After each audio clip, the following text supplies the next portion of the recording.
Good evening दोस्तों। Amit life maker YouTube channel पे आप लोगों का स्वागत है। देखिए दोस्तों, हम ये घटना चक्र के सामान्य विज्ञान के पूर्वावलोकन का क्वेश्चन कर रहे हैं दोस्तों। और ये हम लोग का बायोलॉजी जीव विज्ञान का दोस्तों अनुवांशिकता का आज टॉपिक करने वाले हैं। और इससे पिछले पिछले देखिए वीडियो में दोस्तों, इससे पिछले वाले टॉपिक को 3-4 टॉपिक हम लोग कर चुके हैं दोस्तों। तो हम आगे आते हैं अपने वीडियो पे अनुवांशिकता करते हैं, जो कि आपके आगामी आने वाली परीक्षा में बहुत ही महत्वपूर्ण है दोस्तों। क्योंकि देखिए, जो साइंस बैकग्राउंड से होंगे उसके लिए बिहार शिक्षक भर्ती 4.0 5.0 या पीटी का होगा, बीपीएससी का, बिहार दरोगा, कोई भी एग्जाम हो, जहाँ भी आपको साइंस पूछा जाता है आपको यहाँ से क्वेश्चन आने की ज़्यादा संभावना है दोस्तों।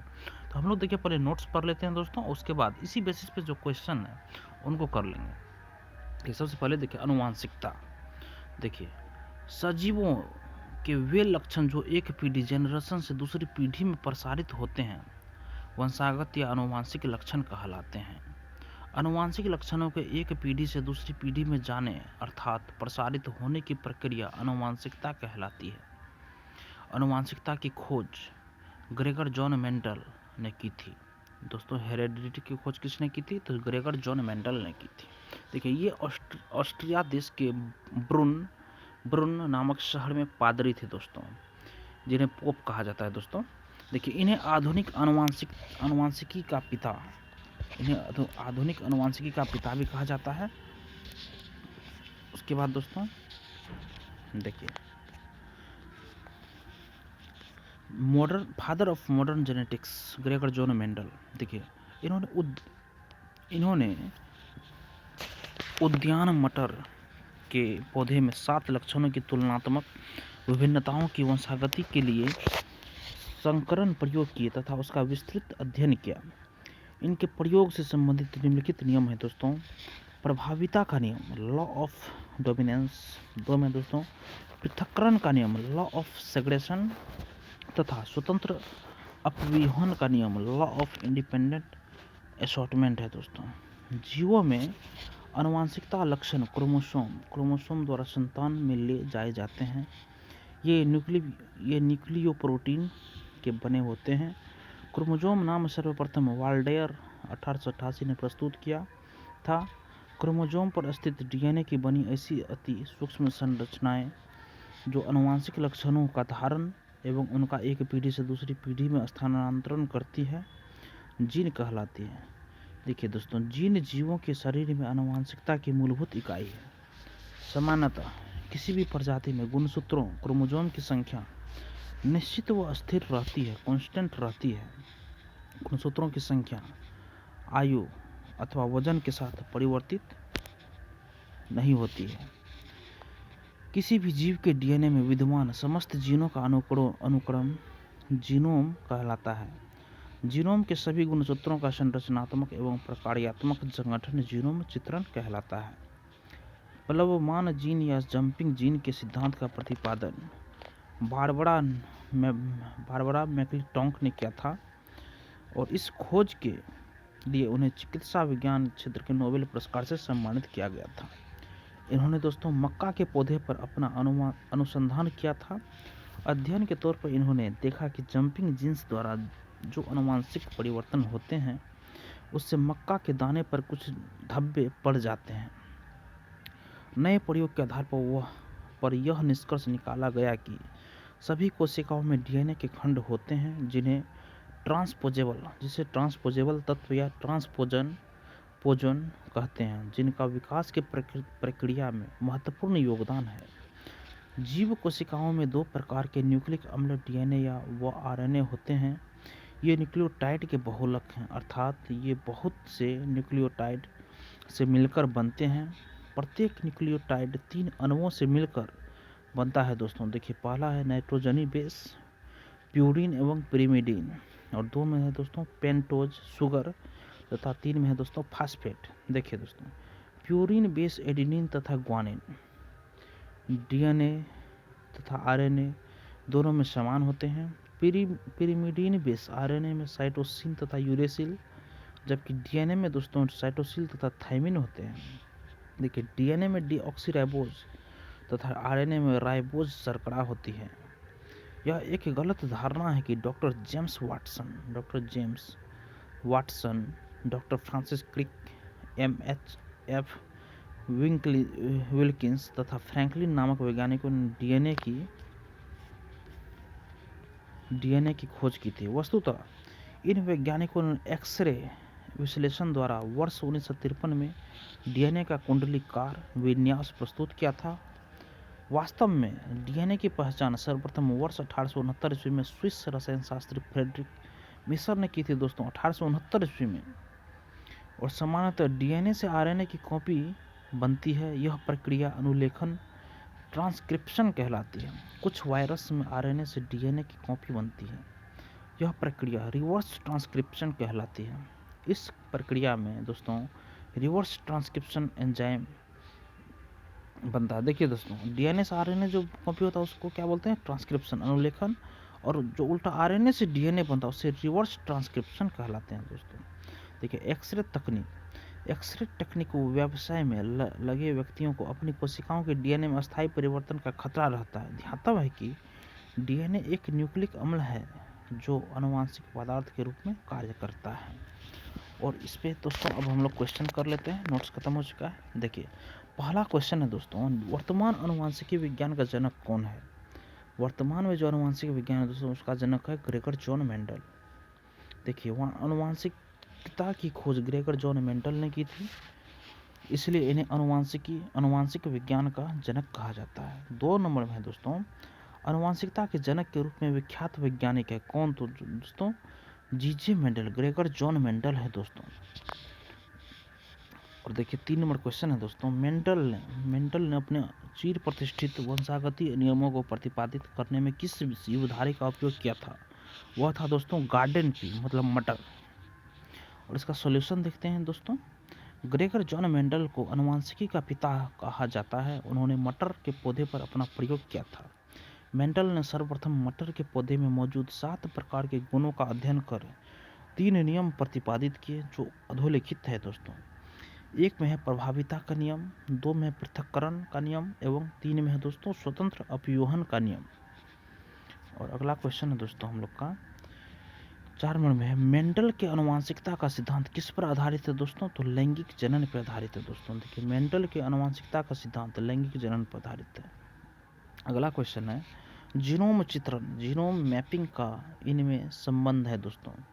देखिए, जीन्स का चित्रण जिन्हें जीनोम चित्रण कहते हैं दोस्तों।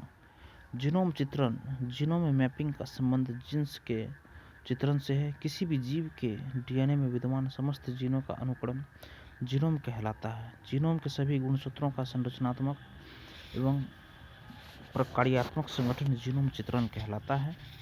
और अगला क्वेश्चन है दोस्तों, जीवों में आनुवांशिक लक्षण संतान में ले जाए जाते हैं क्रोमोसोम द्वारा दोस्तों। जीवों में आनुवांशिक लक्षण संतान में ले जाए जाते हैं क्रोमोसोम द्वारा। और देखिए, जीवों में आनुवांशिक लक्षण क्रोमोसोम द्वारा संतान में ले जाए जाते हैं। ये न्यूक्लियोप्रोटीन के बने होते हैं तथा इसका नाम प्रस्तुत करने वाले वैज्ञानिक वाल्डेयर 1888 थे। कोशिका विज्ञान के समय क्रोमेटिन जालिका की धागे के समान छोटे छोटे टुकड़ों के रूप में स्पष्ट हो जाती है। क्रोमेटिन पदार्थ के इन छोटे टुकड़ों को गुणसूत्र कहते हैं जिन पर जीन्स पाए जाते हैं। यद्यपि अधिकतर जीन्स डीएनए के भाग हैं, परंतु कुछ विषाणुओं में आरएनए के भाग होते हैं, जैसे रियो वायरस। उसके बाद है अगला क्वेश्चन है दोस्तों, जीन क्या है दोस्तों? डीएनए का एक भाग है दोस्तों जीन। देखिए, प्रत्येक गुणसूत्र में डीऑक्सीराइबोन्यूक्लिक अम्ल डीएनए का अत्यधिक लंबा व कुंडलित सूत्रनुमा अणु होता है और इसी अणु के छोटे छोटे खंड को जीन कहते हैं। सामान्यतः एक जीन में डीएनए अणु के 5000 से 1 लाख जोड़ी न्यूक्लियोटाइड एकलवक अणु होते हैं दोस्तों। और अगला क्वेश्चन है दोस्तों बोल रहा है, जीन के भीतर अनुक्रम आधार में परिवर्तन कहलाता है। क्या कहलाता है दोस्तों? तो उत्परिवर्तन कहलाता है। जीन के भीतर अनुक्रम आधार में होने वाले परिवर्तन को उत्परिवर्तन कहते हैं। विकास के लिए आनुवांशिक परिवर्तन स्थगित करने में उत्परिवर्तनों का काफ़ी महत्व होता है दोस्तों। अगला क्वेश्चन है दोस्तों 9 नंबर में, हमारे शरीर में आनुवांशिकता की इकाई को कहते हैं। क्या कहते हैं दोस्तों? तो जीन कहते हैं। देखिए, क्रोमोसोम पर स्थित डीएनए की बनी ऐसी अति सूक्ष्म संरचनाएं जो आनुवंशिक लक्षणों का धारण एवं उनका एक पीढ़ी से दूसरी पीढ़ी में स्थानांतरण करती है, जीन कहलाती है। जीन जीवों के शरीर में आनुवंशिकता की मूलभूत इकाई है दोस्तों। अगला क्वेश्चन है, किसी भी प्रजाति में गुणसूत्र संख्या अस्थिर रहती है दोस्तों। किसी भी प्रजाति में गुणसूत्र संख्या अस्थिर रहती है। अगला क्वेश्चन है, देखिए इसका डिटेल्स हम लोग देख लेते हैं। सामान्यतः किसी भी प्रजाति में गुणसूत्रों क्रोमोसोम की संख्या निश्चित व अस्थिर रहती है। गुणसूत्रों की संख्या आयु अथवा वजन के साथ परिवर्तित नहीं होती है। 11 नंबर क्वेश्चन है दोस्तों, जीव कोशिकाओं में आनुवंशिक लक्षणों के नियंत्रण में निम्नलिखित में से कौन सा उत्तरदायी है दोस्तों? तो डीएनए उत्तरदायी है, डीएनए। जीव कोशिकाओं में आनुवंशिक लक्षणों के नियंत्रण में डीएनए उत्तरदायी होता है। और 12 नंबर क्वेश्चन है, प्लवमान जीन मतलब जंपिंग जीन के सिद्धांत का प्रतिपादन किसने किया था दोस्तों? तो बारबरा मैकलिंटोक ने किया था, बारबरा मैकलिंटोक ने किया था। और अगला क्वेश्चन है दोस्तों, देखिए प्लवमान जीन जंपिंग जीन के सिद्धांत के प्रतिपादक बारबरा मैकलिंटोक थे, जिन्हें 1983 में इस विशेष अनुसंधान के लिए चिकित्सा विज्ञान के क्षेत्र के नोबेल पुरस्कार से सम्मानित किया गया था। उन्होंने मक्का के पौधे पर आनुवंशिकता का अध्ययन करते समय देखा कि कुछ आनुवंशिक तत्व एक गुणसूत्र में एक स्थान से दूसरे स्थान पर जाने में समर्थ है। अध्ययन के तौर पर इन्होंने देखा कि जंपिंग जीन्स द्वारा जो आनुवंशिक परिवर्तन होते हैं उससे मक्का के दाने पर कुछ धब्बे पड़ जाते हैं। नए प्रयोगों के आधार पर यह निष्कर्ष निकाला गया कि सभी कोशिकाओं में डीएनए के खंड होते हैं जिन्हें ट्रांसपोजेबल तत्व या ट्रांसपोजोन कहते हैं, जिनका विकास की प्रक्रिया में महत्वपूर्ण योगदान है। अगला क्वेश्चन है दोस्तों, डीएनए में उपलब्ध कौन सा यौगिक अमीनो अम्ल नहीं बनाता? तो टायरोसिन दोस्तों अमीनो अम्ल नहीं बनाता है। एडेनिन बनाता है, ग्वानिन बनाता है, साइटोसिन बनाता है, मगर टायरोसिन अमीनो अम्ल नहीं बनाता है। देखिए दोस्तों, एडेनिन, ग्वानिन और साइटोसिन अमीनो अम्ल बनाते हैं। टायरोसिन एक अतात्विक अमीनो अम्ल नॉन एसेंशियल अमीनो एसिड है जो कि स्तनियों के शरीर में ही निर्मित होता है। टायरोसिन नामक अमीनो अम्ल डीएनए में मौजूद एक यौगिक है जो कि अमीनो अम्ल नहीं बनाता है। डीएनए एक न्यूक्लिक एसिड है जो कि जीवों के लक्षणों की संकेत सूचनाओं को जन्मपत्री की भांति जनकों से संतानों में पहुंचाने का कार्य करती है। अगला क्वेश्चन है दोस्तों 14 नंबर, डीएनए में मौजूदा शर्करा होती है। डीएनए में मौजूदा शर्करा होती है दोस्तों डीऑक्सीराइबोज होती है, डीऑक्सीराइबोज होती है। जीव कोशिकाओं में दो प्रकार के न्यूक्लिक अम्ल होते हैं, डीऑक्सीराइबोज अम्ल अर्थात डीएनए तथा राइबोन्यूक्लिक अम्ल अर्थात आरएनए। देखिए, प्रत्येक न्यूक्लिक अम्ल के संयोजन में 4 प्रकार के न्यूक्लियोटाइड अणु भाग लेते हैं। डीएनए मुख्यतः केंद्रक में होता है और इसके न्यूक्लियोटाइड अणुओं में शर्करा, डीऑक्सीराइबोज तथा नाइट्रोजनीय समाक्षार एडेनिन, ग्वानिन, थाइमिन व साइटोसिन होता है। इसके विपरीत आरएनए मुख्यतः कोशिकाओं के साइटोसॉल में होता है जो इसके न्यूक्लियोटाइड अणुओं में शर्करा, राइबोज तथा नाइट्रोजनीय समाक्षार एडेनिन, ग्वानिन, यूरेसिल व साइटोसिन होता है। दोस्तों देखिए इसमें क्या होता है, एडेनिन उसमें भी होता है, ग्वानिन भी होता है, थाइमिन की जगह दोस्तों यूरेसिल होता है आरएनए में, व साइटोसिन तो उसमें भी होता है। 15 में दोस्तों, डीएनए की खोज किसने की थी? डीएनए की खोज किसने की थी दोस्तों? तो 15 का ऑप्शन नंबर देख लीजिए दोस्तों, 15 का सी सही है।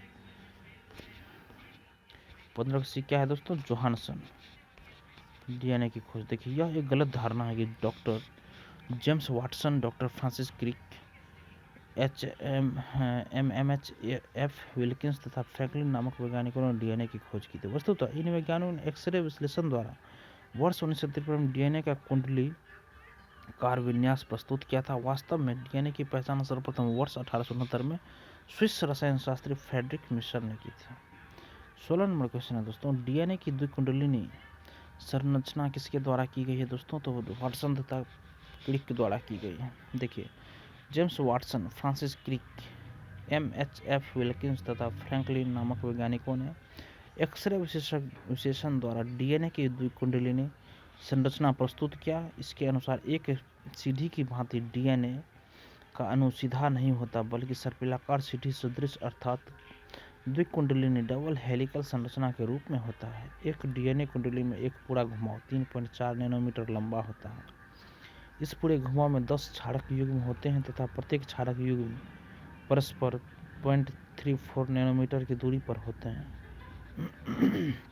द्विकुंडलित डीएनए अणु का व्यास 2 नैनोमीटर या 20 एंगस्ट्रॉम होता है। 17 नंबर क्वेश्चन है, राइबोजाइम्स होते हैं क्या होते हैं दोस्तों? आरएनए होते हैं। राइबोन्यूक्लिक एसिड एंजाइम या राइबोजाइम्स आरएनए अणु है जो विशिष्ट जैव रासायनिक प्रतिक्रियाओं और रिएक्शन को उत्प्रेरित करने की क्षमता रखते हैं। आरएनए की इस उत्प्रेरक गुण कैटालाइटिक प्रॉपर्टीज की खोज के लिए थॉमस आर केच तथा सिडनी अल्टमान को वर्ष 1989 में नोबेल पुरस्कार प्रदान किया गया था। 18 नंबर क्वेश्चन है दोस्तों, अग्रलिखित व्यवसाय में लगे व्यक्तियों में से कौन से व्यक्तियों को अपने कोशिकाओं की डीएनए में अस्थायी परिवर्तन का खतरा रहता है दोस्तों? तो देखिए दोस्तों, इसमें होता है एक्सरे तकनीक को दोस्तों। ये नंबर ऑप्शन केवल 2 सही है। देखिए, एक्सरे तकनीक व्यवसाय में लगे व्यक्तियों को अपनी कोशिकाओं सेल्स के डीऑक्सी रिबोन्यूक्लिक अम्ल डीएनए में अस्थायी परिवर्तन का खतरा रहता है। डीएनए एक न्यूक्लिक अम्ल है जो कि आनुवंशिक पदार्थ के रूप में कार्य करता है। दोस्तों, हमारा ये आनुवंशिकता खत्म हो गया चैप्टर दोस्तों, और अगला चैप्टर है दोस्तों जैव उर्वरक। जीव विज्ञान का अगला चैप्टर है जैव उर्वरक। देखिए दोस्तों, हम लोग जीव विज्ञान की उपशाखाएं कर चुके हैं और जैव विकास कर चुके हैं। वर्गीकी खत्म हो चुका है, कोशिका खत्म हो चुका है, आनुवंशिकता आज खत्म कर लिया, और कल जो है दोस्तों चैप्टर नंबर 6 जैव उर्वरक हम लोग करवाएंगे। आप लोग मेरी वीडियो के साथ बने रहिए। और ये खत्म होने के बाद देखिए दोस्तों, जो कि बहुत ही महत्वपूर्ण है दोस्तों, मानव शारीरिक एवं क्रिया विज्ञान, ये हम लोग को खत्म करना है दोस्तों। धन्यवाद दोस्तों। अगर आपको ये वीडियो पसंद आई हो तो दोस्तों मेरे वीडियो को लाइक जरूर कीजिए और मेरे चैनल को सब्सक्राइब कीजिए। धन्यवाद दोस्तों।